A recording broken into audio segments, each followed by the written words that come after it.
e falei, como estava dizendo, falei do realismo americano, do realismo escandinavo, das outras correntes formalistas e antiformalistas, para mostrar como tudo que o Kelsen escreveu, a partir do começo do século XX, a primeira edição da Teoria Pura do Direito é da década de 1930, a segunda é de 1960, o Kelsen estava dando uma alternativa a todas essas correntes que estavam discutindo o direito antes dele. E acho que isso era importante a gente ter em vista para entender por que a teoria do Kelsen diz o que diz, por que ela traz as complicações conceituais que ela realmente traz. Mas aquilo tem um sentido por trás de ser uma alternativa a essas outras visões do direito. Bom, então o que é comum um pouco ao Kelsen, ao Hart, a esses positivistas analíticos do século XX, primeiro, é seguirem aquela ideia do positivismo analítico, que vem do John Austin, de que o direito é incerto, é indeterminado, mas eu preciso criar uma ciência formal, uma ciência que dê certos critérios independentes da avaliação do conteúdo desse direito, independentes da orientação sobre como interpretar essa ou aquela norma. Eu tenho que criar uma ciência geral do direito, uma teoria geral do direito, a partir da análise, da decomposição de certos elementos necessários de uma ordem jurídica. Então, isso é o que o Kelsen e o Hart vão seguir em relação ao positivismo analítico inaugurado lá pelo Austin. Eles também se inserem num contexto, que é o contexto, primeiro, entre a Primeira e a Segunda Guerra Mundial, no caso do Kelsen, e depois, em seguida, a Segunda Guerra Mundial, que é um contexto de muito debate ideológico na Europa, nos Estados Unidos, no mundo inteiro, mas principalmente nos países do Atlântico Norte, Europa e Estados Unidos. Primeiro, entre a Primeira e a Segunda Guerra Mundial, a gente tinha um grande confronto entre o liberalismo e o fascismo, né, que vai surgir na Itália, na Alemanha, depois em Portugal, Espanha, correntes autoritárias do direito. A mesma coisa vai repercutir aqui no Brasil, com o fim da República Velha, liberal, e a ascensão de Getúlio Vargas, em alguns momentos influenciados por uma visão positivista, em outros momentos até por uma visão fascista de um Estado autoritário. E depois da Segunda Guerra Mundial, evidentemente, a gente vai ter a Guerra Fria, o confronto entre socialismo real ou comunismo, os países liberais, democráticos, e a tentativa do Hart e do Kelsen tem a ver com o propósito de criar uma teoria geral do direito que estivesse acima dessas polêmicas políticas. Além de, enfim, se contrapor ao justnaturalismo, a ideia de que o direito depende de uma teoria moral, de uma visão moral unitária, eles se contrapunham à ideia de que o direito é mera ideologia, né? E tentavam criar uma teoria que servisse para descrever qualquer direito, fosse ele autoritário, democrático, liberal, socialista. Claro que, no fundo, essa teoria do direito que eles formataram serve especialmente para valorizar a autonomia do direito em relação à política, ou seja, serve para valorizar o Estado de Direito, para valorizar uma situação liberal, democrática, o Estado democrático de direito, que é aquela forma de Estado que permite a manifestação das diversas ideologias, né? Então, quando a gente defende o Estado democrático de direito, a gente está defendendo uma certa visão liberal, mas que ela mesma torna possível a concorrência entre visões liberais, socialistas e as diversas correntes ideológicas. Então, tem esse paradoxo, que é o paradoxo de toda visão liberal, que é o liberalismo é, ao mesmo tempo, a condição, a situação, o Estado liberal é que permite a concorrência entre diversas ideologias. Então, dessa forma, o positivismo do Hart e do Kelsen se afina mais às experiências de um Estado democrático de direito, em que várias ideologias concorrem, mas é possível construir uma teoria geral do direito que que independa desses juízos de valor que cada um possa ter. É uma teoria que dá critérios que independem dessa avaliação ideológica do direito para a gente identificar e aplicar o direito. Bom, então, resumindo um pouco o que a gente viu até aqui, é o seguinte: essa ideia de uma teoria geral do direito vai surgir com o John Austin no século XIX, vai ter sequência no Kelsen, no Hart, no século XX, e é uma visão que vai diferenciar qual é o âmbito da teoria do direito, que está basicamente preocupado com a questão da validade das normas, como eu identifico uma norma jurídica, como eu esquematizo o conteúdo dessa norma, qual a relação dessa norma com outras normas dentro de um ordenamento. E essa teoria do direito, então, vai se desvincular da filosofia do direito, que é herdeira do direito natural, que vai se preocupar com as questões de valor, de moralidade, de justiça do direito, do conteúdo desse direito. A teoria do direito vai ficar num âmbito mais formal, de analisar a validade, as relações de poder que são programadas pelas normas jurídicas. A filosofia do direito vai ficar com aquela velha discussão do direito natural, mas agora a filosofia não determina. Quer dizer, você pode estudar o direito independentemente dessa visão filosófica, que acaba se tornando quase que uma curiosidade sobre a avaliação do conteúdo do direito, mas não é necessário adotar nenhuma visão filosófica específica para conseguir aplicar o direito. Para isso, bastaria a teoria do direito. E essa teoria do direito positivista também vai tentar se desvencilhar do estudo da aplicação empírica do direito, da eficácia do direito, se as normas são de fato seguidas pelas autoridades ou pelos cidadãos. Então, essa divisão de disciplinas que a gente tem até hoje na faculdade, primeiro ano, teoria do direito, segundo ano, sociologia, depois, filosofia do direito, é uma divisão que segue bem essa tradição positivista de separar os problemas, separar o problema de como aplicar o direito, de como avaliar o conteúdo moral do direito, de como estudar a eficácia do direito.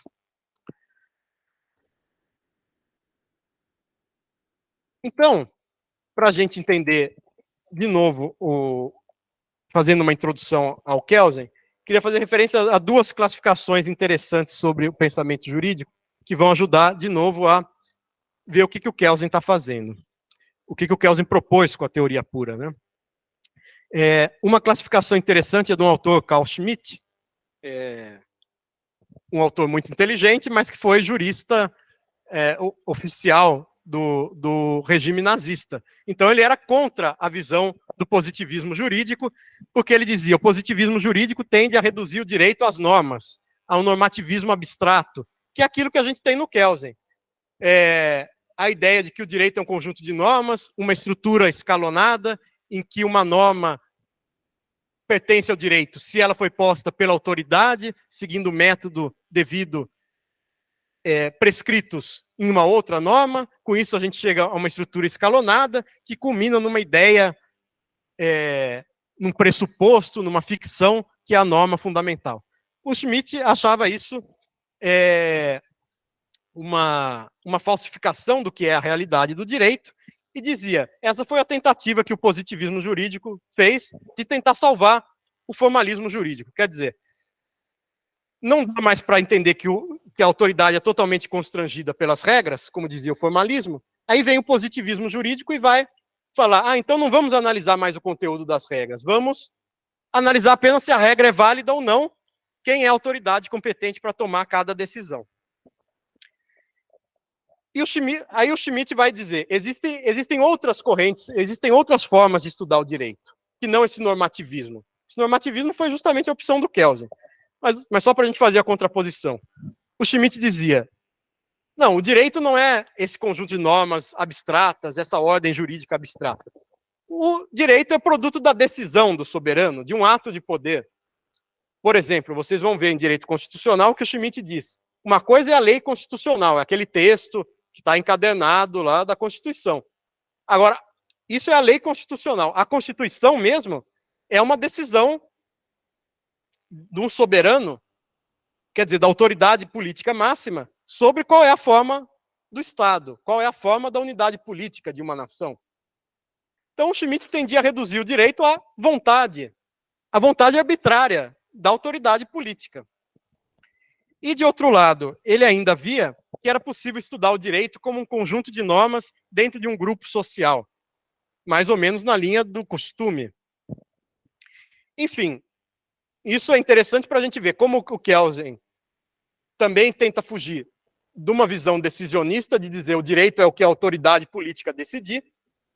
O Kelsen vai dizer, tudo bem, o direito é o que a autoridade decidir, mas quem é a autoridade competente? Isso o direito é capaz de determinar. A gente pode identificar quando uma decisão foi tomada por uma autoridade competente para tomar aquela decisão, e, portanto, a decisão tem que ser acatada, é juridicamente válida, melhor dizendo, independentemente de ser uma boa decisão ou uma má decisão, se ela foi tomada pela autoridade autorizada por outra norma, é uma decisão válida. E, de outro lado, o Kelsen também está fugindo dessa ideia de vou estudar a prática concreta do direito, o costume de um determinado grupo. E aí existe essa mudança interessante, quer dizer, eu falei na primeira aula que o positivismo jurídico tem uma certa origem contratualista na Idade Moderna. A visão de soberania do Estado acaba se transpondo para a visão do monismo jurídico, de que o direito é uma ordem basicamente estatal unificada, é um conjunto de normas que são decisões do Estado e que estão numa determinada hierarquia. E é isso mesmo que faz o positivismo analítico, quer dizer, em vez de analisar o fato do poder, como analisava o Thomas Hobbes, quem é o soberano numa comunidade, como pensavam os contratualistas, o que o positivismo analítico vai fazer? Eu vou reconhecer que o direito positivo prevalece, mas eu não vou me preocupar em construir uma teoria política, uma filosofia política sobre por que o direito estatal prevalece. Eu vou analisar o direito como se fosse um ordenamento jurídico, um sistema jurídico. Então, de certa forma, o positivismo analítico transforma o soberano, que era um fato político, transforma no próprio ordenamento jurídico, né? Tenta abstrair um pouco o fato político e se concentrar em elementos puramente jurídicos para identificação do direito. Bom, e com isso, então, a teoria do direito do positivismo, ilustrada muito bem pela teoria pura do direito do Kelsen, se contrapõe ao direito natural e à filosofia, porque não é uma teoria que pretende prescrever quais são os conteúdos de uma ordem jurídica, se contrapõe também à dogmática jurídica, por isso que é uma teoria pura, porque ela não pretende conter as impurezas que existem na dogmática e na aplicação prática do direito, quando um juiz ou mesmo um doutrinador faz alguma avaliação moral sobre o direito, diz qual deve ser a interpretação de uma norma. A teoria pura, não, como teoria geral do direito, não serve para dizer qual deve ser a interpretação de uma norma. Não serve para sistematizar um conjunto de normas jurídicas e dizer como resolver um caso. Não, porque isso envolve você fazer certas considerações sobre como funciona o direito, sobre quais são os valores que devem prevalecer, e a teoria pura não serve para nada disso. Então ela se contrapõe também ao discurso da dogmática jurídica e da prática do direito, o discurso de aplicar o direito posto. Não, ela é uma teoria que só serve para você identificar de maneira geral quais são as normas válidas, independentemente do seu conteúdo, independentemente da interpretação que devem ter essas normas. E, finalmente, é uma teoria, como eu disse, que tenta se desvencilhar tanto dos fatos empíricos quanto dos fatos sociais. E aí o Kelsen vai para caracterizar o que é a teoria pura, né, vai fazer algumas distinções importantes. Então, o que a teoria pura faz? Ela descreve prescrições. Ela não prescreve quais devem ser as normas jurídicas e ela não prescreve como interpretar as normas jurídicas. Ela deve descrever o conteúdo dessas normas, descrever as normas jurídicas válidas. Com isso, ela é uma teoria que, como eu disse, tenta evitar maiores controvérsias ideológicas, morais. Ela vai descrever, ela dá ferramentas para você descrever o direito posto, mas não para você fazer os juízos de valor de como interpretar esse direito. É interessante, porque é uma teoria que está no âmbito puramente do conhecimento e não do ato de vontade. Agora, para você aplicar a teoria do direito, a teoria pura, você precisa ter uma vontade de conhecer o direito como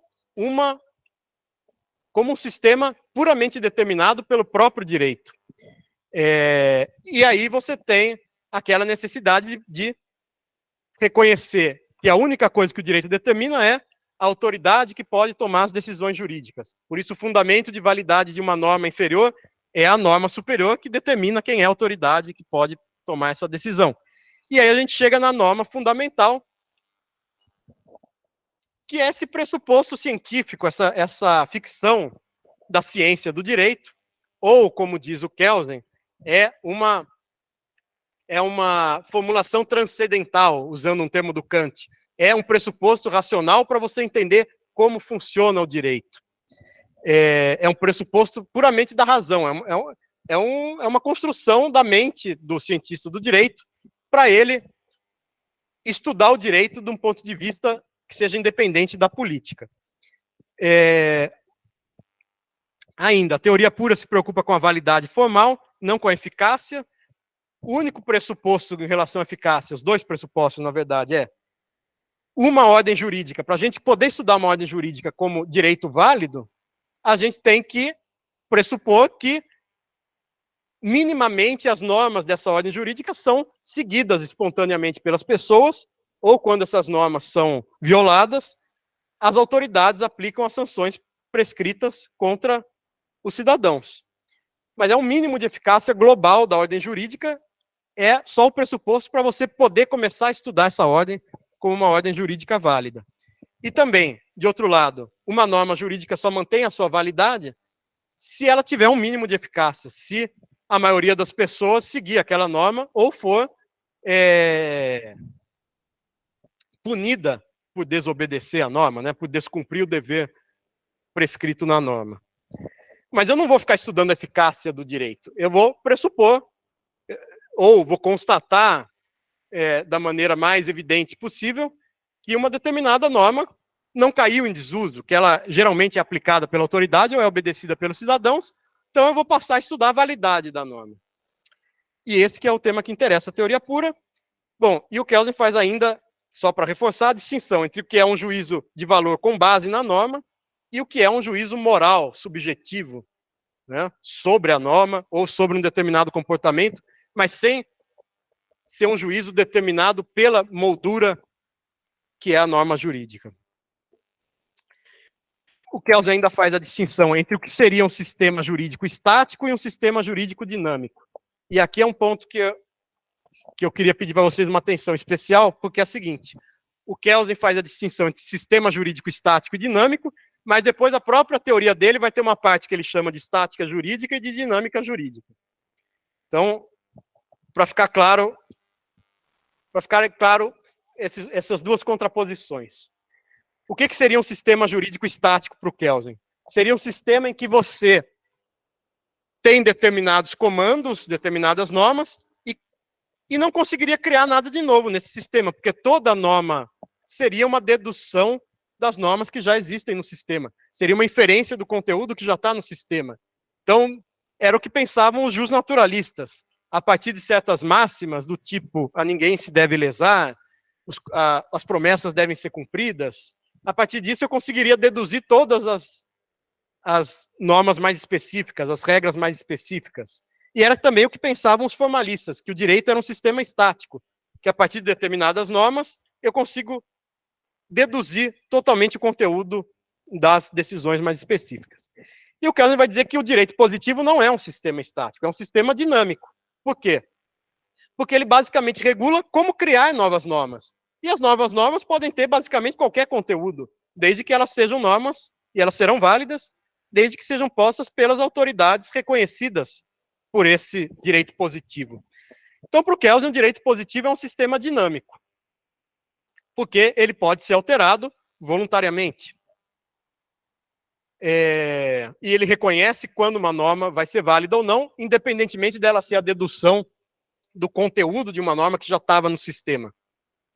Basta a nova norma ser posta por uma autoridade reconhecida já no sistema.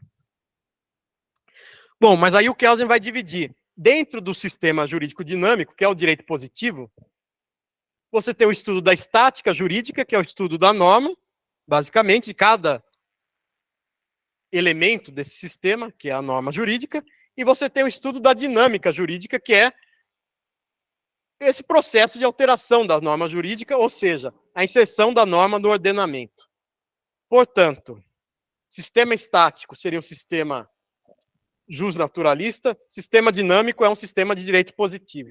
Mas dentro do sistema dinâmico, você pode estudar a teoria da norma jurídica, que o Kelsen chama de estática jurídica, ou você pode estudar também a teoria do ordenamento jurídico, que é o que o Kelsen chama de dinâmica jurídica. O Bobbio é que criou esse rótulo, né? Teoria da norma e teoria do ordenamento jurídico. O Kelsen falava estática jurídica e dinâmica jurídica. Agora, tudo isso estudando o direito positivo, que é um sistema dinâmico. Esse que é o ponto. Enfim, não sou eu que estou complicando, estou dizendo que o Kelsen usou esse termo estática e dinâmica para se referir a duas coisas. A distinção entre direito natural e direito positivo, e dentro do direito positivo, o estudo da norma ou o estudo do ordenamento. Bom, então, já que o estudo da norma e do ordenamento é que são o objeto da teoria pura, o que é a norma para a teoria pura? É um esquema de interpretação. É evidente que a norma é posta por um ato de vontade do juiz, do legislador, do administrador público, das partes privadas que fazem um contrato. Então, toda a criação do direito é uma interpretação do direito, diz o Kelsen. Todo mundo que está interpretando o direito também está criando o direito. O legislador está interpretando a Constituição ao criar a lei. O administrador público está interpretando a lei ao criar um regulamento. O juiz está interpretando o regulamento, a lei, a Constituição ao criar uma sentença. Então, toda autoridade, ao interpretar o direito, cria esse direito. Então, o direito é posto por um ato de vontade. Mas, do ponto de vista do positivismo analítico, dessa ciência pura do direito, a norma é um esquema de interpretação. E dentro desse esquema, eu vou, primeiro, me preocupar só em definir que normas são válidas e que normas não são válidas. Quais são normas jurídicas e quais não são. E ao interpretar essas normas, a ciência do direito pode descrever quais são os sentidos possíveis dessa norma. Mas o juiz pode escolher arbitrariamente um desses sentidos possíveis, e a teoria pura não dá critérios para você dizer qual sentido é melhor do que o outro. E o juiz também pode decidir fazendo uma interpretação totalmente absurda, a qual não se poderia nem chegar por algum raciocínio lógico a partir da linguagem da norma que ele está aplicando. Paciência, mas a decisão dele será válida se ele for a autoridade reconhecida para tomar aquela decisão. De qualquer forma, a norma jurídica limita alguns sentidos possíveis da interpretação, mas não a uma única resposta correta. Daí a metáfora que o Kelsen traz de que a norma é uma moldura das possibilidades de interpretação e que o juiz pode decidir tanto entre alguma das várias possibilidades dentro da moldura de sentido dada por uma norma, como também pode decidir fora dessa moldura da norma, e essa decisão vai ser válida se o juiz for a autoridade competente.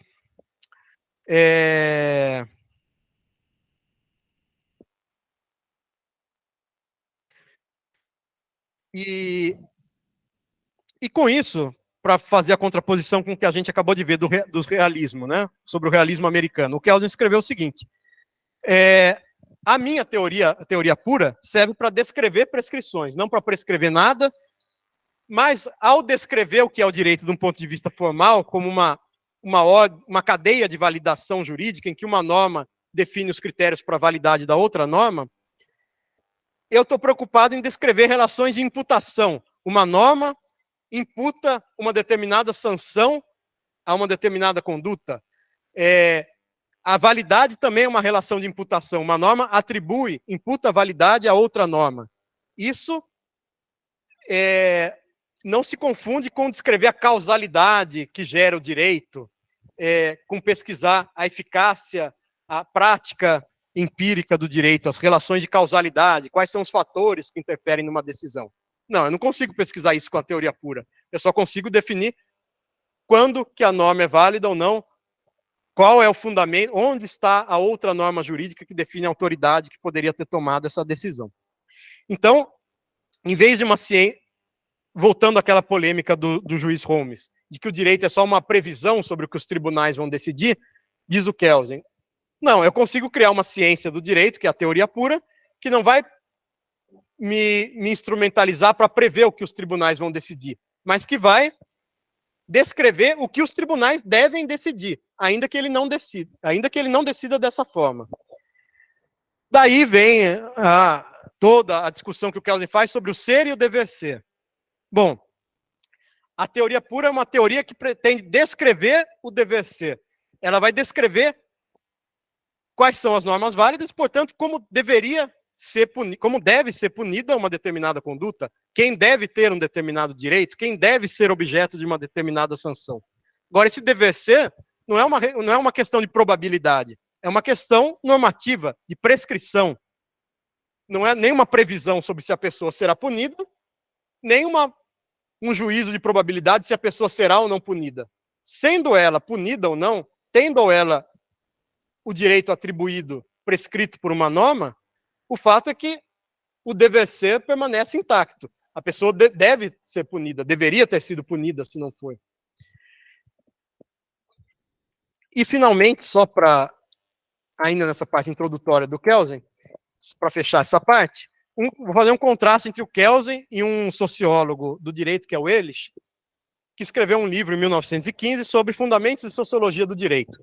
E o Ehrlich dizia, tudo isso que o Kelsen está propondo para a ciência do direito é muito anacrônico e não tem sentido nenhum, porque o verdadeiro direito é o direito vivo, é o direito que as pessoas praticam no dia a dia. Se vocês costumam respeitar o horário da aula, chegam às 7h25, a norma social é ser pontual.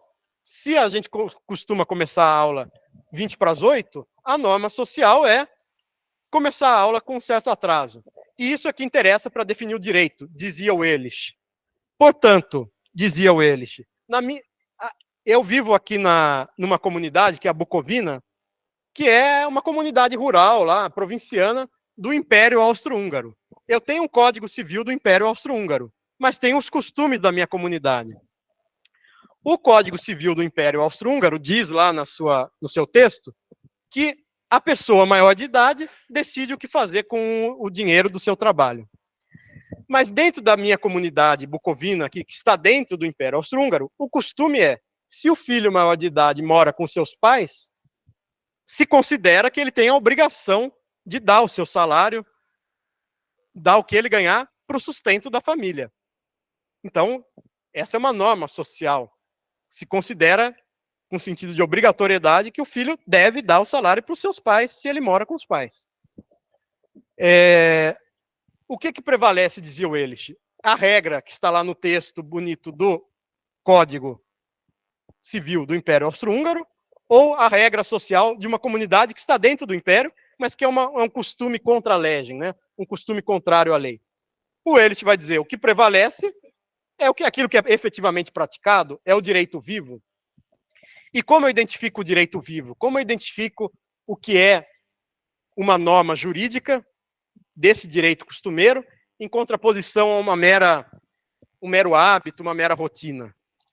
Aí o Ehrlich vai dizer que o critério para a gente identificar que norma é uma mera norma social e o que é realmente uma norma jurídica obrigatória é o critério dos sentimentos, das emoções provocadas pela transgressão à norma. Se alguém chega atrasado na aula e ninguém fala nada, ou se alguém chega atrasado na aula e alguém só faz uma piadinha com quem chegou atrasado, não é uma norma tão grave assim. Não parece ser uma norma jurídica essa sobre o horário da aula. Agora, se as pessoas se revoltam contra quem chega atrasado, essa norma tem a importância que permite a gente considerar que ela é uma norma jurídica. Portanto, ele deu um critério para um outro tipo de estudo do direito, que era um estudo empírico daquilo que é efetivamente praticado, e para você definir o que é uma mera um mero hábito em relação ao que é uma norma jurídica obrigatória, a metodologia seria: vamos estudar as reações da comunidade a quem transgride essas normas. Agora, vamos pensar num problema concreto.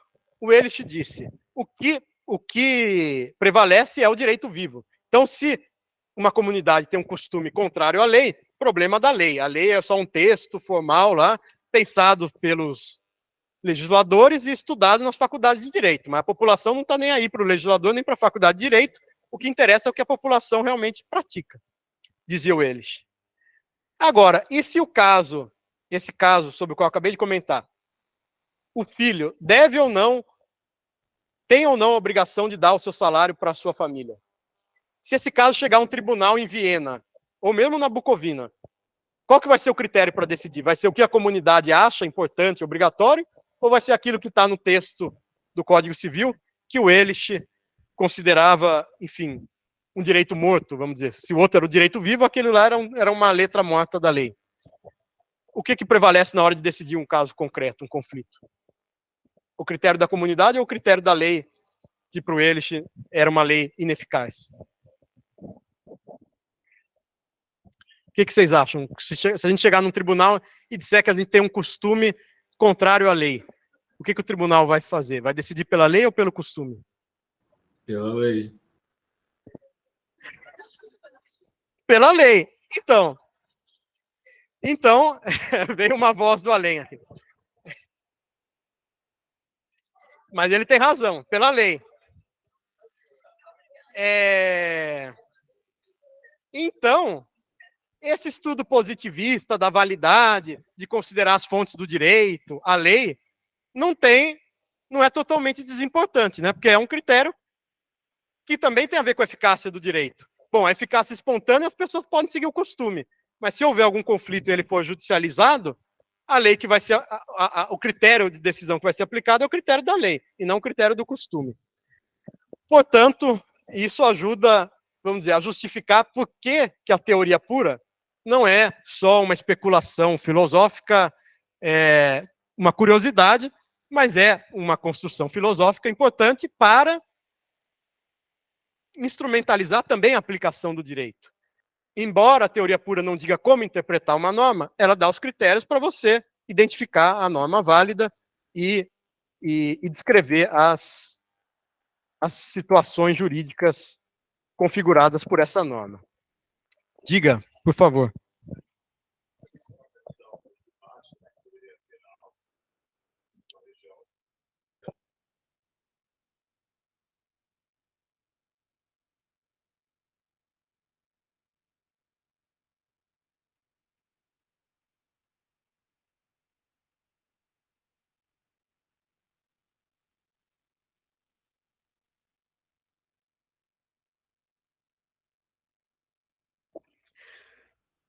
Bom, eu vou adiantar, então, um comentário importante sobre o common law, né? A pergunta foi, claro, a gente está falando do Império Austro-Húngaro, que tinha um Código Civil, que é um sistema de direito legislado mais próximo ao nosso, civil law, direito continental europeu. Mas o que aconteceria se a gente tivesse no common law? O fato é que o próprio common law já não reconhece todo e qualquer costume, né? A grande fonte do common law não é o costume em si verificado no povo, é aquilo que as cortes costumeiramente decidem. Quer dizer, é aquele costume que já foi, de certa forma, incorporado na jurisprudência. Então, a grande fonte do common law, tradicionalmente, não é o costume por si só, é a jurisprudência, na verdade. Então, vou aproveitar para adiantar um tema, que é o tema do common law, só para a gente fazer essa explicação. Claro que a teoria do Kelsen, especialmente, é mais voltada para a nossa realidade, em que as fontes positivas do direito, especialmente a lei, a Constituição, tem uma hierarquia totalmente superior à do costume, e o costume só vale para preencher alguma lacuna dessas fontes de direito positivo. Mas no common law, a gente tem que... o common law surgiu a partir de uma divisão entre cortes reais e cortes de equidade. que é uma divisão que surgiu por volta do ano 1100 na Inglaterra, e durou mais ou menos até o século XIX. Você tinha alguns casos que eram decididos por cortes reais, cortes que aplicavam mais as decisões do parlamento, do rei, e outros casos que eram decididos por corte de equidade. O que seria equidade? No sentido mais abrangente possível. Equidade como aquela justiça, no caso concreto. Então, os juízes eram autorizados a criar, basicamente criar o direito para o caso concreto, buscando a solução justa, mas sem a rigidez de ter que aplicar algum padrão pré-estabelecido, alguma regra pré-estabelecida. O fato é, como eu disse, essa organização do sistema judiciário na Inglaterra, no Reino Unido, começou lá por volta do ano 1000 e era muito próxima, então, daquela prática, do lado das cortes de equidade, era muito próxima daquele tipo de raciocínio do direito romano clássico. Quer dizer, eu conheço um pouco os costumes da comunidade, eu juiz, né, e vou tentar produzir uma solução justa para aquela controvérsia. É parecido com o que os jurisconsultos romanos faziam ao conhecer os costumes de Roma, ao conhecer como decidiram seus antecessores, juristas, e buscar a solução para o caso concreto, usando a prudência, usando aquela sabedoria prática em busca da decisão justa. Só que com toda essa evolução, desde o século XI até o século XIX, os costumes que passaram a ser considerados por essas cortes de equidade foram aqueles costumes que já estavam incorporados nas decisões anteriores dos próprios juízes. Por isso que isso justifica a afirmação que eu acabei de fazer, de que a grande fonte de direito do common law não era tanto o costume diretamente, mas era a jurisprudência, quer dizer, aquele costume que já tinha sido incorporado pela jurisprudência. E o fato então chegando no século XIX, houve um esforço daquele autor que eu já comentei, que foi o professor do Bentham, o Blackstone, de escrever comentários sobre o common law, tentando sistematizar essa jurisprudência que eles chamavam as leis imemoriais, o direito imemorial da nossa terra. Como se ao longo dos últimos 1000 anos, ou quase isso, os juízes, ao decidirem cada caso concreto na Inglaterra, tivessem chegado a um sistema de direito quase que tão perfeito quanto o sistema incorporado num código, como o Código Civil francês ou o Código Civil alemão. Então, o common law era esse direito, especialmente produzido pelas chamadas cortes de equity, de equidade, que resolviam uma parte dos casos no judiciário inglês, até o século XIX. A partir do século XIX, o sistema judicial inglês foi unificado e a jurisprudência continuou a ter um grande papel, os precedentes judiciais continuaram a ter um grande papel, mas também cresceu muito a legislação, tanto que hoje a Inglaterra tem leis, milhares de leis, como qualquer país, e também assina tratados, convenções internacionais, que são fontes de direito positivo. O que prevalece é a força dos precedentes, especialmente para decidir casos e temas que não estão regulados minuciosamente por alguma lei, lembrando que a Inglaterra não tem uma constituição escrita. E ao trabalhar com os precedentes, é importante a gente fazer duas distinções, né? Primeiro, entre os argumentos que os juízes fazem ao longo da análise de um caso e aquele argumento determinante, que é a razão de decidir. Então, obter dicta são aqueles argumentos feitos ao longo do comentário sobre um caso. Agora, a ratio decidente é o fundamento da decisão. Esse fundamento da decisão no caso concreto é basicamente a regra que torna esse precedente uma orientação para os casos futuros, né? Agora, ele vai ser uma orientação para os casos futuros se o caso futuro não for distinguido do caso que foi julgado anteriormente, que é essa operação do distinguishing.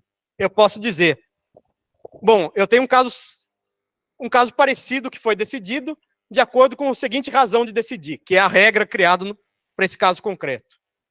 Mas se eu considerar que esse caso, esse precedente, tem algum aspecto importante que o diferencia do caso que eu estou julgando hoje, eu vou dizer que esse precedente não é aplicável. Então eu faço essa distinção, distinguishing.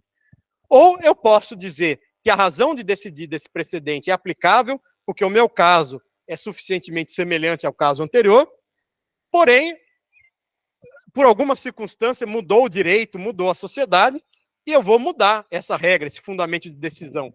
E se há 500 anos o judiciário inglês decidiu que a dívida de jogo... Estou dando um exemplo aleatório aqui, não é?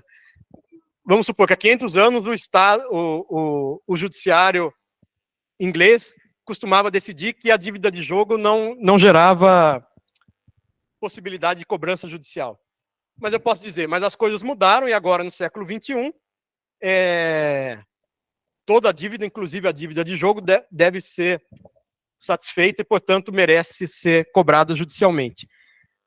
É o overruling. Eu estou dizendo que o caso é semelhante aos casos anteriores, mas mudou aquele fundamento de decisão. Aquele fundamento anterior, aquilo que era a regra criada para o caso concreto, não deve mais ser aplicada.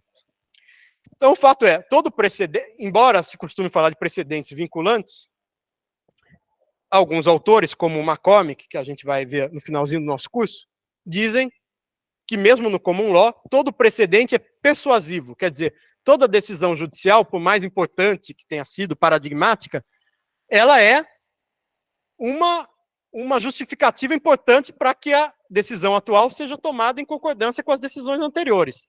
Mas eu posso ter uma outra razão mais importante que me leve a superar esse precedente anterior. O precedente anterior é um pouco pleonasmo, mas para ficar claro.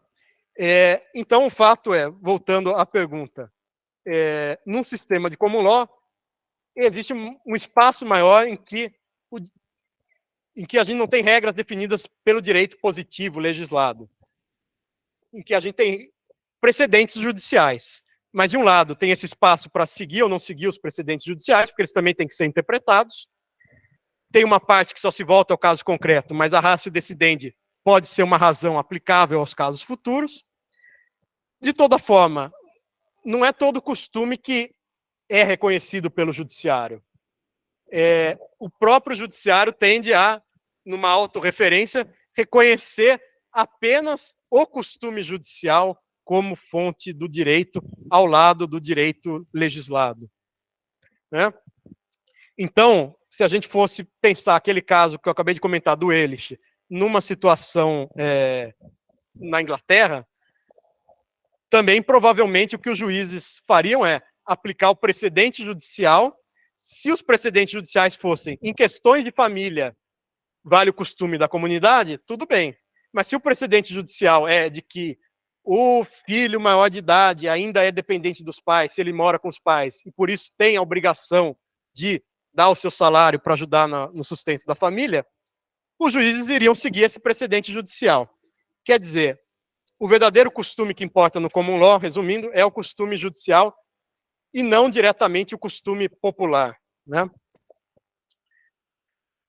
Diga.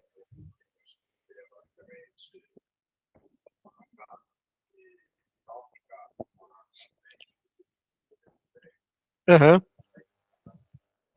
Então, o distinguishing é exatamente aquele raciocínio por analogia, né?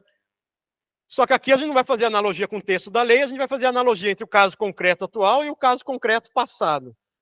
Se eu considerar que existe algum elemento importante que os diferencia, eu não vou aplicar o precedente. Se eu considerar que são suficientemente semelhantes, eu vou aplicar a mesma solução do precedente, a mesma ratio decidendi, a mesma razão de decidir. Mas ainda assim, eu posso reconhecer que os casos são semelhantes, mas que essa razão de decidir não é mais sustentável dentro do nosso sistema jurídico, e por isso eu vou promover o overruling. Eu vou superar a razão de decidir que havia sido afirmada no precedente judicial. Aqui, para a gente ver um exemplo. Eu comentei na aula passada o caso Plessy versus Ferguson, em que a Suprema Corte disse que ou a cláusula da proteção igual prevista na Constituição Americana permitia que todo cidadão americano tivesse acesso a todos os serviços na comunidade, mas esses serviços poderiam ser segregados racialmente, desde que estivessem disponíveis, por exemplo, escolas públicas e transporte público da mesma qualidade para ambos os grupos raciais. E aí veio o caso Brown, interpretando o mesmo princípio da igualdade, disse que a igualdade era incompatível com a segregação. Pergunta, o que houve nesse caso? Distinguishing ou overruling?